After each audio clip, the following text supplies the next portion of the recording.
The first sign that something was wrong arrived on an ordinary Monday morning when Marcus Ellison, the newly appointed executive director of Redwood Dynamics, opened the quarterly meeting by announcing that experience is expensive, but fresh thinking is priceless. While staring directly past Olivia Carter as though the woman who had spent 18 years holding the company together had already vanished, Olivia quietly folded her notebook, smiled with practiced professionalism, and watched the room erupt in polite applause. Knowing that people who confuse confidence with competence often create the very storms they believe they are destined to conquer. Long before Redwood Dynamics occupied a gleaming glass headquarters overlooking the river, it had operated from a tiny industrial warehouse where every employee answered phones, packed shipments, and solved problems without waiting for permission, and Olivia had been there through every exhausting milestone. The founder, Samuel Rowan, often reminded new hires that businesses survived because dependable people protected the invisible systems nobody celebrated. And he trusted Olivia with responsibilities that never appeared on organizational charts but quietly determined whether the company succeeded or failed.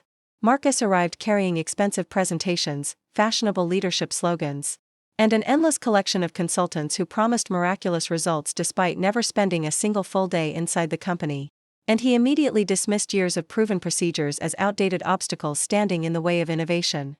During private meetings, he joked that seasoned employees were human instruction manuals, completely unaware that several loyal managers still respected Olivia enough to quietly warn her about every conversation taking place behind closed doors.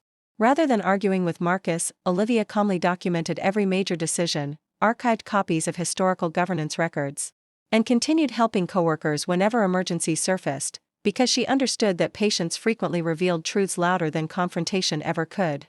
One evening, while reviewing old legal files stored inside a secure digital archive created years earlier by Samuel himself, she discovered a forgotten governance framework establishing an independent oversight council designed to protect the company from reckless executive actions during leadership transitions.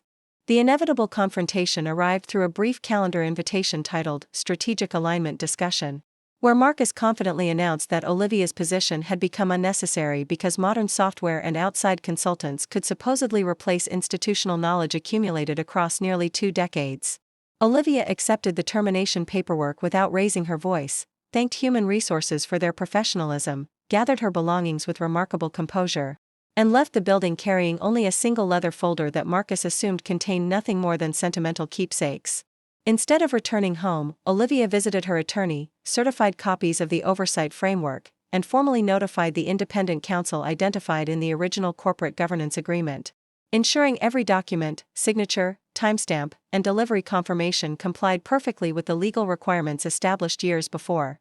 While Marcus celebrated his bold leadership decision by posting motivational messages across internal communication channels, sealed envelopes quietly reached board members who had never imagined those forgotten provisions would one day become critically important. Within 48 hours, small but unmistakable signs of concern began spreading throughout Redwood Dynamics as senior legal advisors postponed meetings. Financial auditors requested historical records, and longtime investors privately contacted board members seeking clarification about unexpected governance reviews. Marcus dismissed every warning with casual arrogance, insisting that lawyers always exaggerated minor technicalities, while continuing to replace experienced department heads with personal acquaintances who possessed impressive resumes but surprisingly little practical knowledge.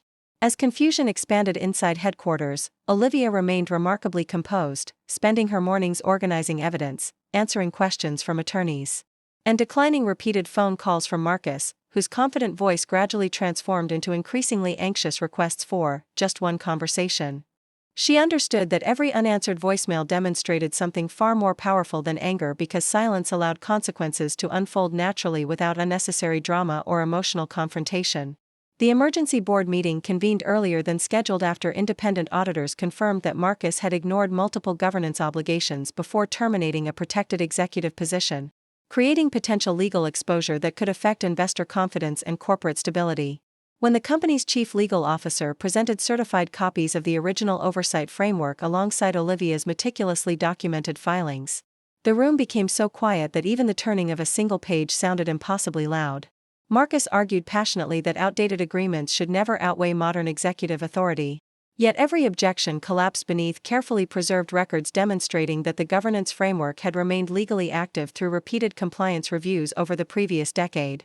Several veteran board members gradually remembered signing reaffirmation documents years earlier, and their expressions shifted from uncertainty to unmistakable concern as forgotten commitments suddenly returned with undeniable legal force. The final sealed instruction packet, stored by an independent trustee since Samuel Rowan's retirement, was delivered under strict supervision and opened only after every verification requirement had been satisfied, leaving the directors anxiously waiting for the identity of the emergency operational steward designated years before. The chairperson slowly read the single name printed inside, lifted her eyes toward the silent boardroom, and announced that Olivia Carter had been entrusted to protect the company's operational continuity whenever reckless leadership threatened its long-term future. Marcus stared across the conference table in stunned disbelief, realizing that the employee he had dismissed as obsolete had quietly become the very safeguard, preventing the organization from collapsing beneath careless decisions and unchecked ambition. His attempts to negotiate emergency compromises failed because the governance framework required independent approval rather than executive influence, leaving him with fewer options every passing minute.